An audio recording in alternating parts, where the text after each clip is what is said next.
I have one thing I want to say to you. I hope you're not going to judge me or yell at me, but I'm the one behind Queens of Bravo. I was going to say, are you Queens of Bravo? I'm the one behind Queens of Bravo. I'm Pink Pop Box Podcast. I'm the Bravo Docket.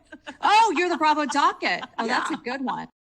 All right, this is Editing Ceci. This clip was shared by Tamara, and it's from the Two Teas in a Pod podcast. And it's Emily Simpson saying that she's behind the Bravo Docket. And I just thought that was so hilarious that got posted while we were recording.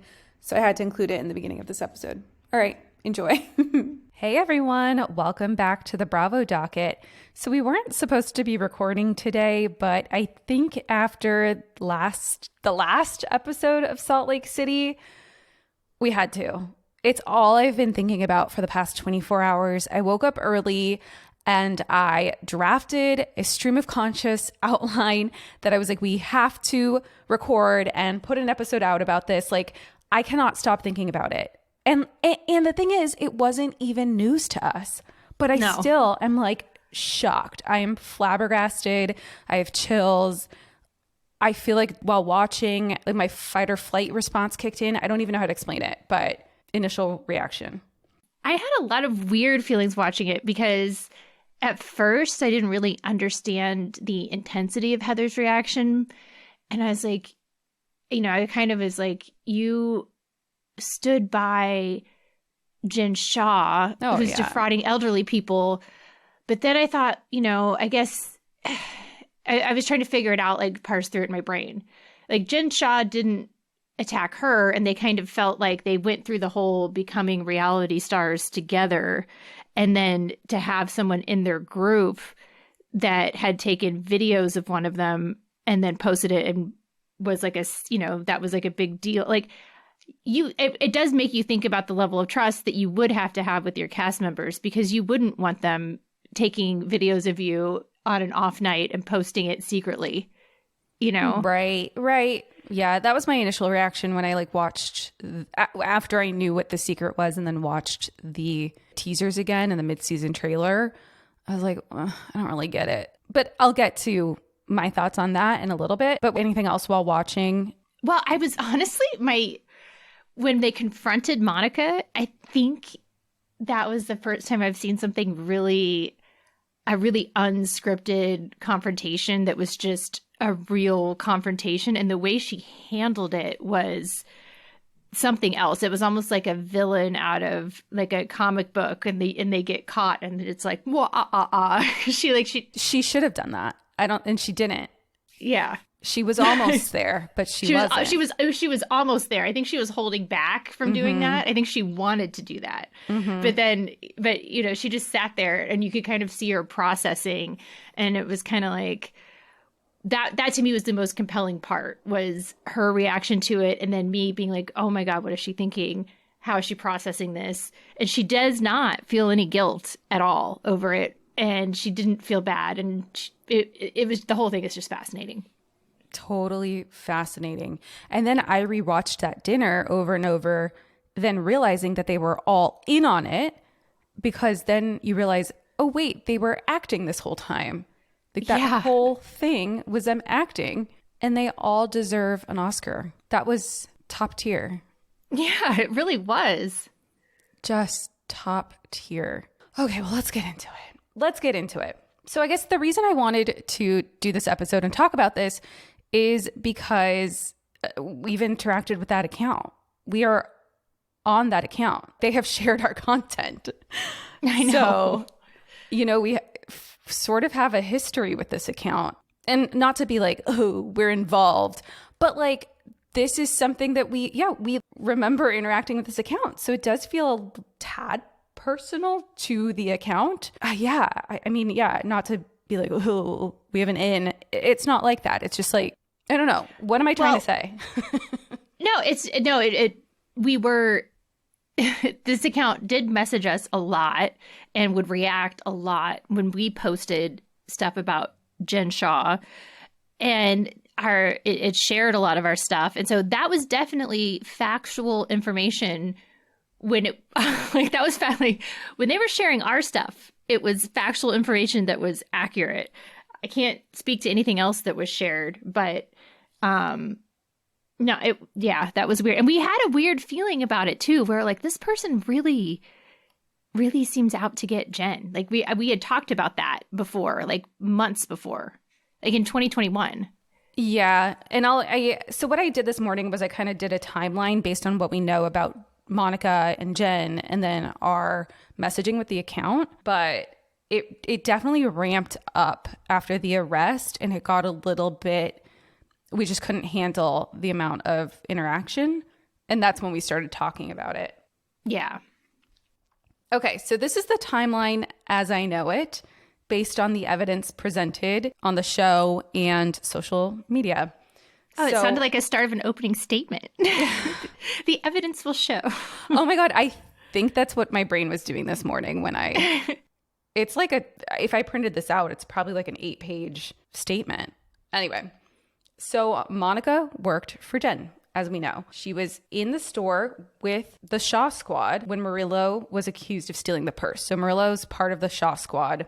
He's very prominent. He's done a ton of interviews about Jen since and Monica. He's done interviews about Monica. I recommend everyone listening to go watch those interviews just to hear what he says about Monica, because it foreshadows what happens. Wait, I don't know this. So like, what, can you just give me like a little teaser? Because I haven't listened to it of something he says. So he said in an interview that Monica is who leaked the audio footage of Koa being berated, which in hindsight makes sense because that is how reality Von Tease started.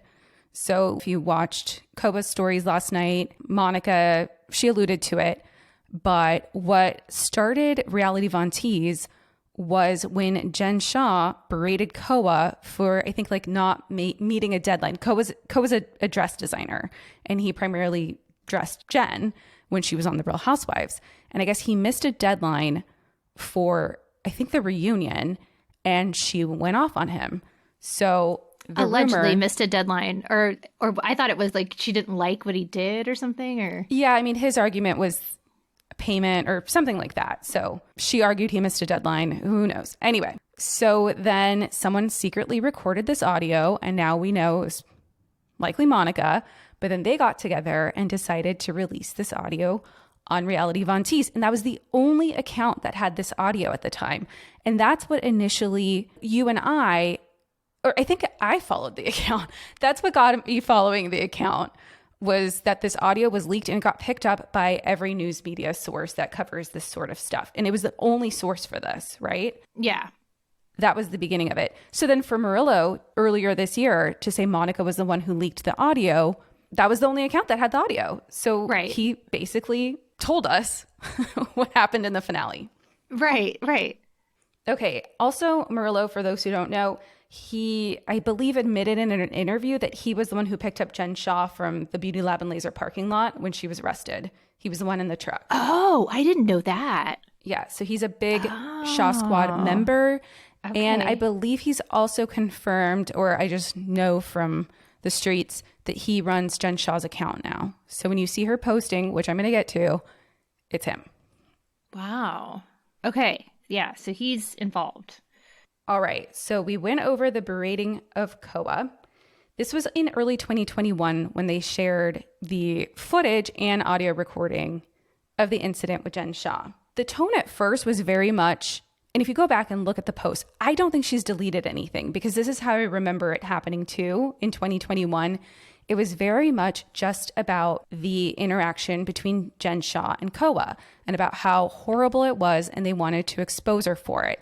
And if you go back and look, it's also sharing resources for victims of abuse. So it seemed, yes, negative towards Jen, but deserved negative attention, and also nice that they shared resources for other victims of this. So it was a net positive account at first, right? That video of Jen screaming was so awful, and it's just such a terrible way to treat people. And we didn't even know that she was defrauding people at that time. Like, she hadn't even been charged yet. So it was just like, wow, this is not a nice person. And honestly, it's like when you see something like that of someone treating somebody so poorly behind the scenes, you do kind of just get a little glad that it got exposed. Right. Yeah. Every time it happens. So then Monica is no longer Jen's assistant. I know she said on the show it was for a very short period of time. So she's no longer in the Shaw squad.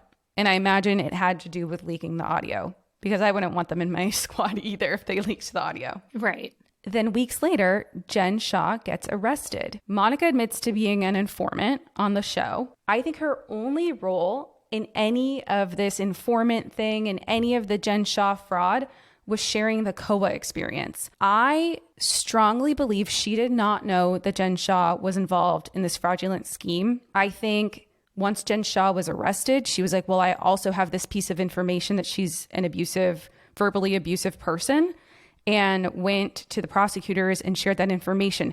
We talked about this when we were, and I think it's even in one of our episodes when we were talking about all the stuff that the prosecutors had submitted, talking about, the sentencing guidelines and her character and whether she should get a downward departure in the sentencing guidelines. And I think there's legal briefing about it, because there was mention in there of her treatment of others and how she, because remember, they also talked about how she had confronted some woman who...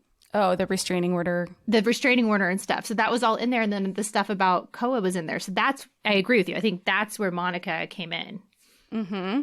But then I don't think that they knew when they started this account that Jen Shaw was going to be arrested. So then when Jen Shaw was arrested, the tone of the account shifted to being about the fraud and taking Jen down for that and highlighting every piece of information they could about the fraudulent scheme. And then just Jen being a horrible human being, according to the things that they posted. Right. Okay. And then they start posting attorneys' analyses on the Jen Shaw of it all. You see Ronald Richards' posts. Emily D. Baker gets posted. Kempire, he's not an attorney, but he gets posted a lot if you go and look on their page. So it's all their takes on the arrest. All right. And then that's when we start having our content shared. And this was really early into our account. And I was practicing copyright law at the time. And I think I messaged you and I was like, this isn't cool. People are sharing our account. It wasn't just like sharing it. It was screen recording the podcast and then resharing it to the Instagram account. And I just wasn't familiar with the ins and outs of social media at the time. So I was like, this is a copyright violation. And then, I eventually learned that that's what people do. And it's a way to share content and get it out to other listeners. So then I was okay with it. But yeah, I remember this account was the first one that screen recorded the podcast and reshared it. Which that is a copyright violation, right? I mean, we don't care. Like that's just how things go. And it's not worth fighting over, but technically that is, right? Yeah. I mean, unless like there's like fair uses, like if you're using it for educational purposes, but right. I don't want to get into the nuance of all that. I mean, social media world is very different than the legal world. There's a lot of stuff that we allow fly that we could be complete assholes about and sue people over, but it's just not the environment that's set up on social media. So you let it go. Also, I have a caveat, like I'm totally okay with it now. Like share whatever. You know what I mean? Just give us credit. Yeah. Just don't steal our stuff. Give us credit. Yeah. And then, so like you mentioned before, then we started sharing DMs and it would be just providing, and it wasn't intensive. One time they messaged us and were like, wow, her trial got pushed 6 months. That's insane. And we responded, we're like, well, COVID and these things take time. Cases get pushed all the time. That was our response. That was like the extent of our conversations, basically, like the tone. Right. Then the sharing and tagging of us and the messages got relentless. And this is when we were tagged, I think, in every story that they posted. It was like nonstop. And if you go on the account still has all of their stories archived. So what they did was created, those highlights that are right underneath the person's bio. All of their stories are there. And I swear we got tagged in every single one. And I was like, this is kind of annoying because it pops up as a message. Yeah. And it's like, oh man. And it's stuff we were covering Jen Shaw, but we were covering all the pleadings. We weren't necessarily mining social media to talk about it. No, we were literally reading the actual legal pleadings and then using that to teach people about the actual charges, the procedure, the criminal procedure, all of that stuff. So it it was a lot, and you did mute it. Yeah, I think I did mute it. I think we spoke about it because it was just a lot. And this was all towards the end of this account's 2-year run. So if you look at the account, and this is again, it matches what I remember. They started early 2021 and then stopped posting, I think around October 2022. So they had almost a full 2 years of running it. And it just got like really bad towards the end of their 2nd year. And even though it was, from what I remember, primarily about Jen Shah, just the tone was a little unwarranted, or not even a little. It was pretty unwarranted. It was pretty nasty, in my opinion. I don't know. What Jen did was so awful, but it was a lot of energy put in to someone who was already being criminally prosecuted. Right. It's like that's somebody who's putting a lot of energy into this, like a lot. And I have to say, I didn't remember, and maybe it's because we muted them, and maybe you're going to get into this in a bit. I don't remember them posting anything about anyone else. Like, I don't remember them posting anything about Whitney or Heather or Meredith or anything. I don't either. And maybe it's because we stopped looking. But Yeah. I also, in my manic state last night, after watching that episode, my my adrenaline fueled reaction was to go through and watch every highlight. I think I watched like 600 stories last night. But let me interject right there real fast. I want people to know that this is the thing that trial lawyers do, and any lawyer really, that makes us really good at our job, is we get obsessive when we get into figuring something out, and we get such a dopamine hit. What Ceci just described, we have both done so many times for our jobs, and as part of this, like one of the things that's like when you're like on the, Nancy Drew, and you're on the trail of something, and you've got like all this discovery or whatever, and you're going through it, or you're pulling things off the internet for a case. That is one of the fun parts about the job. And so, and then sometimes you have excess of this energy and you need somewhere to direct it. So thank you. You're welcome. Yeah, I guess I could use this energy for other purposes, but we use it for both. We use it for both. Yeah, this is what I chose last night. And yeah, I didn't see anything bad about them.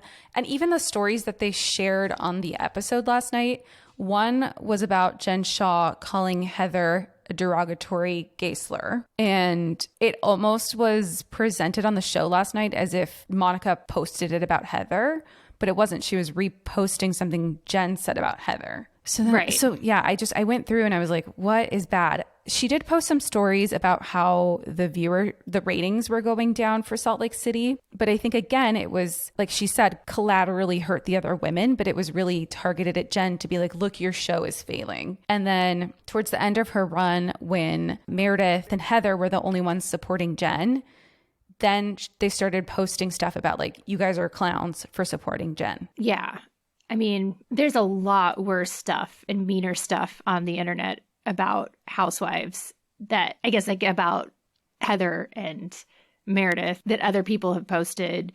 So I just didn't think it was that mean to them. And now that you've done your research and looked at everything, but I think the issue is it's a betrayal of trust. Like, you're supposed to be vulnerable and share things and develop real friendships, and they felt like that was fake, and so that's why they were so upset.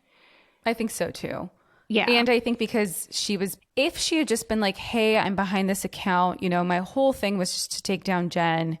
It was never to hurt you guys, and been honest about it up front, their reaction wouldn't have been so severe. But maybe it would have, because like you said, it's a violation of privacy and trust. But there had been multiple storylines on Salt Lake City so far this year about things that were being posted on, or getting DMs or information or whatever. And so I think it looked like to them that she was doing it again. And now she's like in their inner circle and, has even more information and access to them.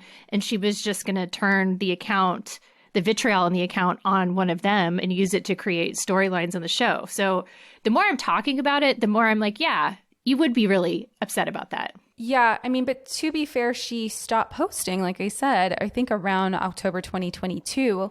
And my guess is that's when she was in talks to join the cast. Right. So I think she put an end to it. But yeah, I still agree. And something else I want to add before I forget. I know it came out that she's running the Instagram account. There was also a Twitter account, and I'm assuming it's the same people running it. I'm not sure. But the Twitter account was really nasty to everyone. Oh, was it? And still is up to this day. Like that Twitter account is still being posted on. And I don't know if that's a parody of Reality Von Tease or if they're related, but at least the Instagram account, which we know is definitely, run by Monica now, it stopped after October 2022. Well, and this is just, and now that I'm thinking about it more, this is just the account we know about that she's running. There could be other, right? Finstas or fan accounts that she and this other person or other couple people or whatever that were in Heather's inner circle were posting things on. Like, we don't know. This is the one she got caught for. Right. I'm also kind of confused why she didn't just nuke the account. I guess maybe because, again, in her mind, she thinks she was doing the right thing or not doing anything bad to them. Right. Yeah. I don't know. Wait a minute. How many followers did Reality Von Tease have? Okay, let me confirm the exact number. I mean, I took a screenshot when I found out that this was the finality. So we have data. Okay, so when I found out about this, it was the end of November, and it only had 5,068 followers. So it never had that many followers. No, but I think at one point, well, like I said, at first it was everywhere because of the leaked audio, right? And then I think back then it might have had a lot of followers, but then when it started turning nasty, people stopped following.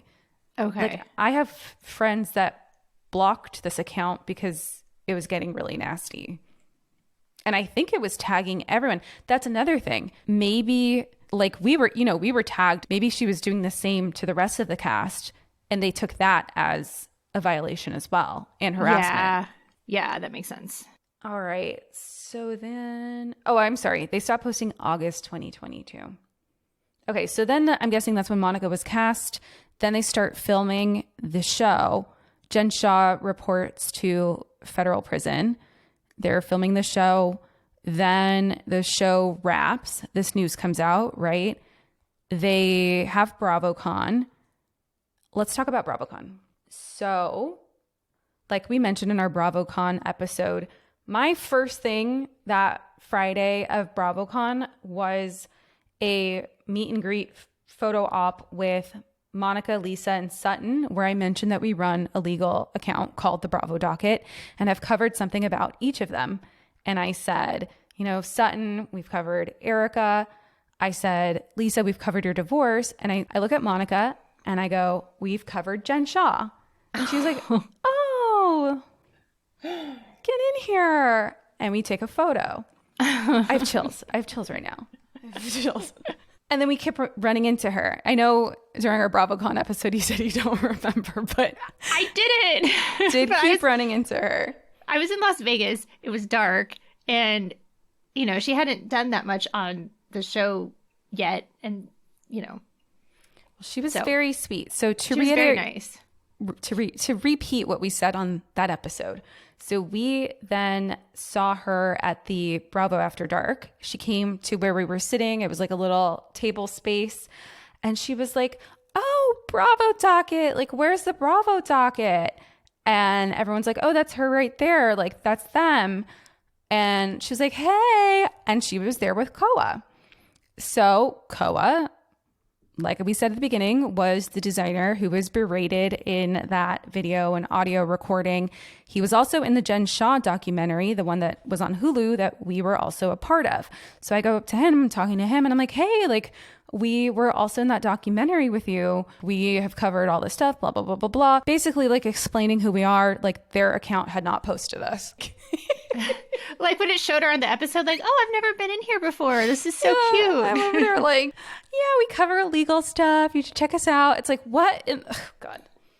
All right. So, and I do remember Heather saying at the very beginning of the season, there's a clip where Heather is talking about how the Monica that she met a year ago or whatever looks nothing like because she used to be blonde. Mm-hmm. Like she looked very different.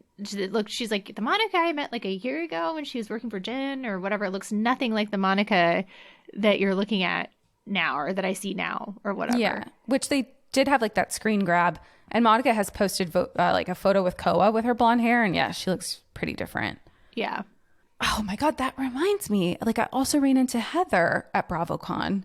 Do you remember that? I told you it was very awkward. Yeah. Yeah. And I was like, that was really surprised me because I thought she would be really friendly. And also it was like super late night. This is when I was being my old lady self in the bed. Like I couldn't tell what time it was. So I know. It was like 2 a.m. But she I was think like, I want to was 2 a.m. share. to be She was fair. like, can I tell you a secret? And she's like, actually, no, I shouldn't. I was like, what in the world? And I like texted a friend. I was like, that was really weird because I like her a lot. Yeah. But Same. And again, I have no idea what she was going to say. I'm just connecting maybe even fake dots in my head. But it was such a bizarre interaction. Yeah, you were actually kind of freaked out about it. You were like, I was. because when we got up the next morning and I was like, so what happened last night? Who'd you run into? Because you were hanging out with Ronnie, gambling, having a great time while I was in bed with snacks. And like you were telling me like, and you were kind of like, it was weird. I had a really weird interaction with her, and it wasn't what you expected. So I wonder if maybe they had just, gone through some of that or filmed some of that or whatever. It was right then. That was the end. That was right after. That was literally right after Bermuda. Yeah, I remember I felt like crying. I was like, that was a really weird interaction. I bet she was close to telling you something and then was like, no, I can't. It'll get me in trouble. Yeah. Yeah. And so then she had to just like, block it off. Like, stop. Man, I have chills again. I'm about to like, oh, sorry, I hit the dog. I'm sorry. Oh, buddy, you're collateral damage. Yeah. I went down to pet him while he came up. Anyway. All right. So then the reunion films. And then late November, I am out at one of these like things in LA where a podcast was doing a live filming and I run into and we're talking about how this is the rumor. And all he said was, yeah, the rumor she runs Reality Von Tease. And I was like, yeah, I know exactly who that account is. It was like no hesitation. I was like, oh, Yeah. And then I texted you and you were like, oh, again, like, no, we knew exactly what it was just kind of like, that makes sense. That tracks. Mm-hmm. And then they were like, yeah, that account was vicious. We all remembered. It was, oh gosh. Anyway. Yeah, it's not as if we were fans of Jen Shah, especially after we went through and read every single detail and the transcripts, the horrible things she said and did. But even we were like, yeah, that account was just really, they were doing the most. And other people really felt doing the same most. way. Yeah. Other people felt. Yeah. I think we even might have messaged people when that account came out, like Bravo Bone Collector or something, and we are like, "Hey, do you know like who is this account?" I think we might have. No, you did. You totally messaged Bravo Bone Collector, and we're like, "Do you know who this is?" And they were like, "No," and we're like, "This there seems like a little sus." Yeah. I'm gonna go back. That's what I'm gonna spend my energy on tonight, is going back and finding all those. All right, so now it's out that Monica and Koa and others ran it. And again, Koa is the one who was berated by Jen and then appeared in the Jen Shah documentary. And like I said, that account has saved every story they posted. It's a lot. And it shows, I think the magnitude of the amount of stories that they posted is what, like that's a little shocking too. For someone who has a family and a job to just post that much about Jen. Well, I fully believe it was more than one person. I mean, For sure. The hairstylist definitely had a big part in it, and she's posted some receipts today. I mean, it was definitely more than one person posting things, but it's still, even if it's two people, it's still a lot. It was at least 3. Yeah. Okay. So that's the end of my little timeline. Moving on. So people asked us, what is the recourse if people post untrue things? And we've talked about defamation so much, so I'm not going to get into it, but... Well, what was untrue specifically? That's what I'm going to say. I don't know if anything was untrue on there. I mean, I'm not verifying anything. Mostly everything that they posted was like an audio recording of Jen, or supposedly Jen, or a DM that someone had received from Jen. So, you'd have to prove that it's not true and that you were harmed by it. So Yeah, Jen's reputation really can't get any worse. So there's nothing. right. Yeah. I mean, it's not, she can't be like, oh, because that's part of the thing. It's like, I lost business. I lost, business and social standing. I lost money. And it's like, no, you committed fraud and you're in jail. Like, this is not, right. Right. But I was wondering, like, and if you didn't find anything about the other women, that just makes me. But it's like, I also wonder if that account was messaging them. No, about I think each they other. were. Yeah. Maybe. Yeah. That's a good point. Yeah, maybe. But if it's not public, how are you going to say you're damaged by it? So again, I mean, that wouldn't be a defamation claim if there were harassing messages sent that you could claim emotional, depending on what the law is and everything else, like maybe, but it would still be hard to prove. I'm glad you asked, is at the bottom of this outline, so we'll get there. Nice. I already thought about harassment. Instagram itself also has, if you click on like the little three dots, you hit report, it says you can report for harassment and bullying.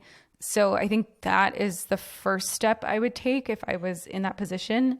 I wouldn't go straight to filing a lawsuit. No, lawyers are expensive and that's a lot of work. Oh, also there's you can report if there's an intellectual property violation. You can report that on Instagram as well.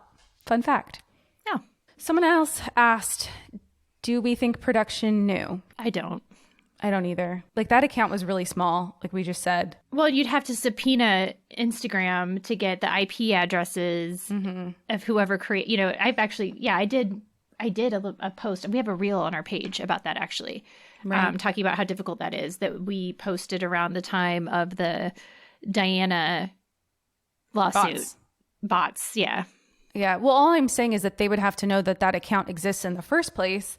And yeah, it's such a small account, and there's so many Bravo accounts. I mean, there's so many.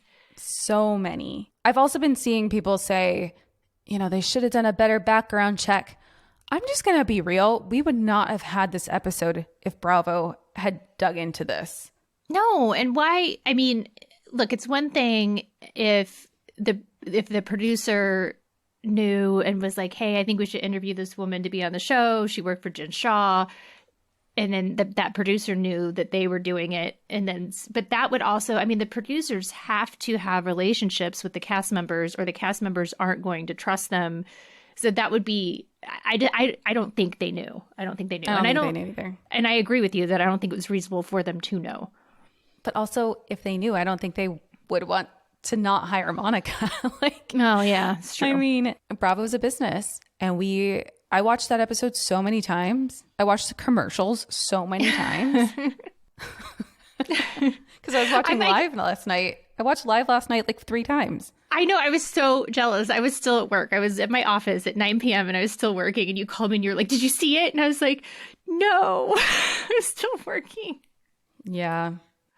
I guess the benefits of starting a new job. I'm still ramping up. All right, so let's talk about the Heather of it all, the black eye confession. Yeah, what do you think about that? My theory on this, so last season stopped filming, Jen Shaw pleads guilty, or I might have switched those. So Jen Shaw pleads guilty, filming stops, then they go on Ultimate Girls Trip. Heather gets grilled about the black eye. She doesn't share there. Jen Shaw's still not in prison at this time, right? Then sentencing happens. Then she is shipped off to prison, I think, in February of 2023. I think, and that's when this season of SLC started filming. I think Heather wanted to wait until Jen was behind bars to share that Jen did it. I agree with you. And I was also thinking about this today when I finally got to watch the episode this morning. I think that there's definitely something in their contracts where if they truly cause like that type of physical harm, that the contract can be canceled. So I think Jen wouldn't have gotten her, money or whatever that she needed for her, children, like I don't think money that could have gone to help her children or whatever else. And I think Heather would have felt really guilty about that. Because so like, I think that would have gotten canceled. And we know that Jen, we don't know, but we presume that Jen waited to plead guilty until she could get paid for every episode. Right. That's what our presumption is. That's why she waited till the last minute. So she got money because they get paid by episode now. So she got money for each episode and then finally pled guilty. So I think, and I'm going to give Heather the benefit of the doubt and think that like Heather didn't want to take money away from Coach Shaw and Jen's children, you know, with Jen going to jail or whatever. That maybe that was her motivation for not saying anything until the very last minute. Right. And Heather is scared of Jen.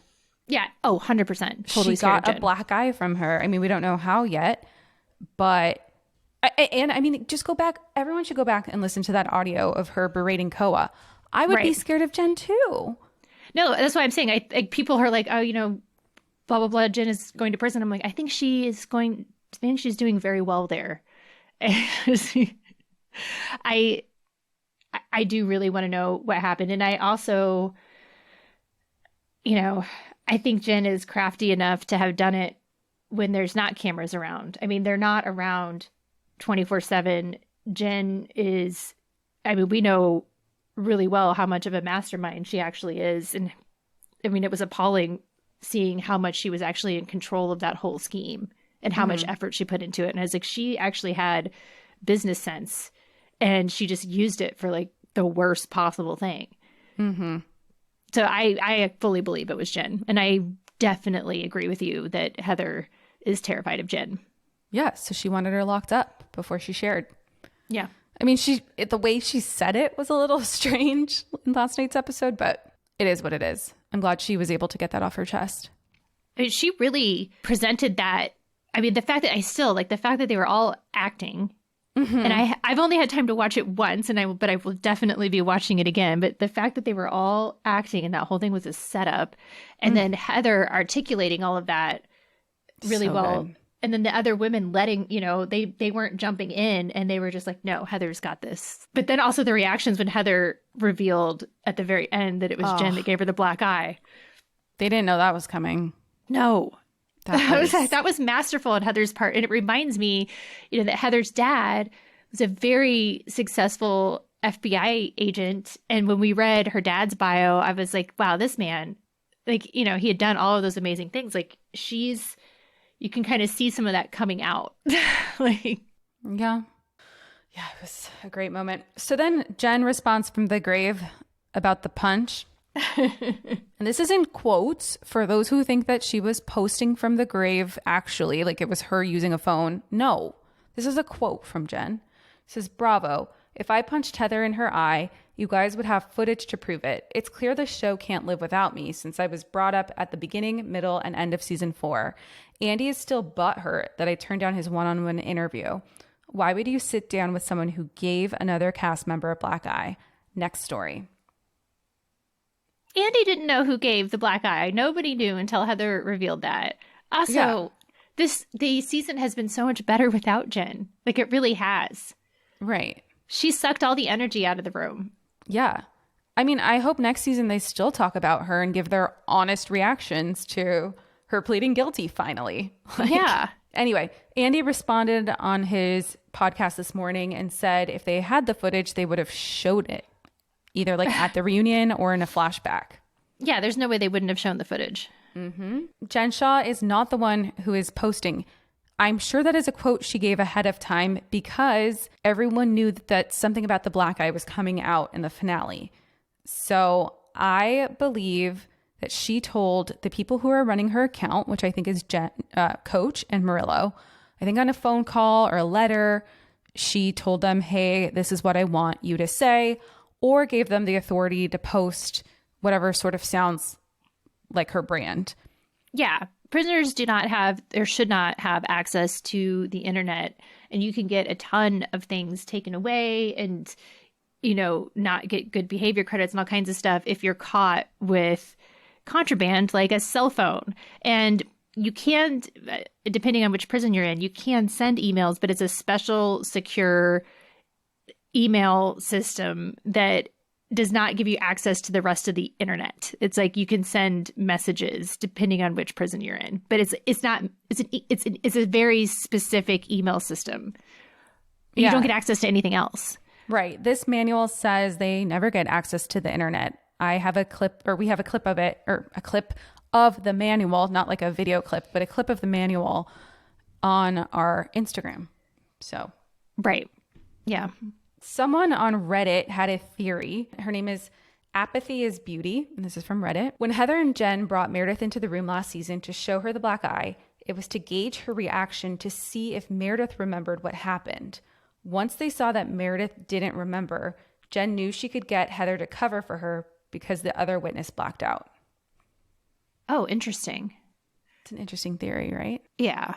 Yeah. I really hope Heather says what she remembers about that. Oh, yeah. And another thing to support that it's not Jen sitting there posting from prison. Before she went away on February 17, 2023, the caption said, while Jen is away, an administrator will be running her accounts to keep the Shaw Squad updated. Thanks for your ongoing love and support. And then Coach also posted a video, which is still on her page. It's the first post that said that she was corresponding via letters and he would post what she wanted him to post. Yeah. That makes sense. Right. All right. Now, Dita Von Teese. Okay. Love her. Yeah. The real Dita Von Teese. The real Dita Von Teese. So because why am I forgetting the name of it? Reality Von Teese? Yeah. Okay. Yeah. I think the adrenaline's wearing off. So Dita Von Teese, because Reality Von Teese used her image, posted on social media and was like, hey, can you guys report this account because she's using my image? And also Bravo used my image on their show last night when they showed the account. People are like, get over it, Dita.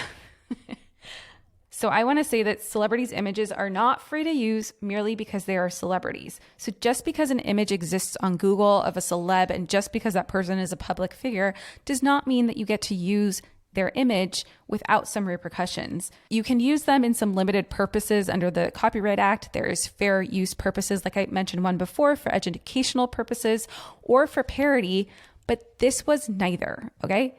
This was not a parody account. A parody is an SNL skit. This account was not parodying Dita Von Teese, so it is a violation of copyright. Anyway.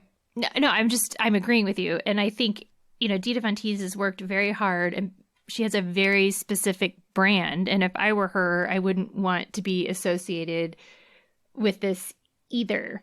So I think it's fair for her to not be okay with it. But then devil's advocate, no one thinks this is Dita Von Teese. So no, it's not mistaken, but it's like that's my image. She has the right to the image. And it's like she didn't have to put up like that picture. She could have put up anything she could have gone on Fiverr and paid somebody $20 to just draw. You know what I mean? Like you didn't. Yeah.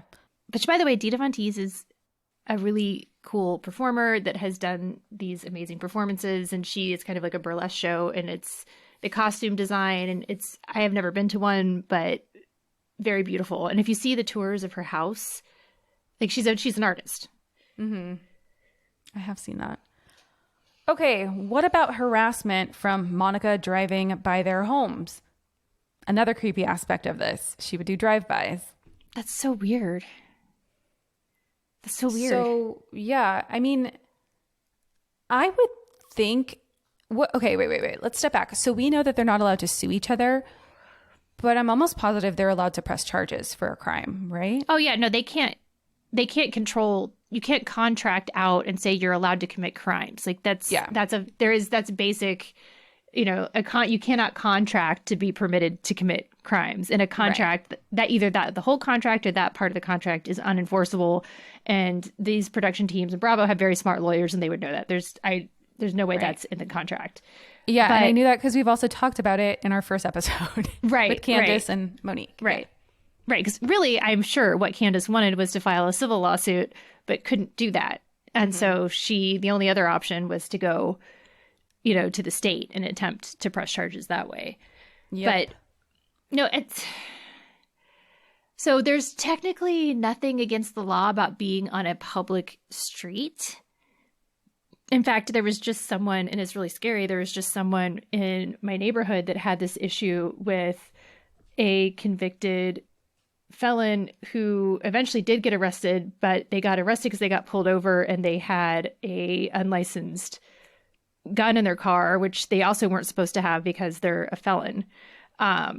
But she had reported this individual multiple times for sitting on her street and staring at her house and then also driving by. And the police were like, there's nothing we can do. They're not breaking a law.